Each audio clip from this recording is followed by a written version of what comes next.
ઘણી બધી વાર આપણા ફોનમાં કેવું થતું હોય છે કે આપણે કોલ પર કોઈ સાથે વાત કરતા હોય ને અચાનકથી નેટવર્કના લોચા થવા લાગે કે ટાવર ના પકડાય અને આપણે ફોન પર જેમના સાથે વાત કરતા હોય યા તો એમનો અવાજ ના આવતો હોય, ડિસ્ટર્બન્સ બધું થવા લાગે અને આપણે ફોન કટ કરી દેવો પડતો હોય છે. પણ આવી સિચ્યુએશનમાં આજે હું તમારા જોડે એક એવો હેક શેર કરવાની છું કે જેમાં ભલે નેટવર્કના લોચા ચાલતા હોય છતાં પણ તમે કોલ પર બિંદાસ વાત કરી શકશો.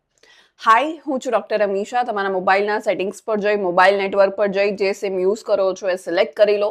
ત્યારબાદ નીચે વાઈફાઈ કોલિંગ ઓપ્શન દેખાય છે, એને ઓન કરી પ્રેફરન્સમાં વાઈફાઈ પ્રેફર્ડ જે છે ઓપ્શન સિલેક્ટ કરી લો.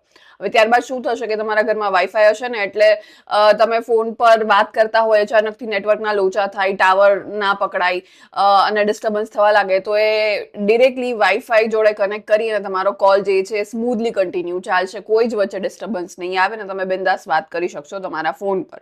તો હમણાં જ જવા હેક ટ્રાય કરો, વર્ક કરે છે કે નહીં મને જરૂરથી કમેન્ટમાં જણાવો ને. આ ઇન્ફોર્મેશન તમારા ફ્રેન્ડ્સ અને ફેમિલી જોડે શેર કરો.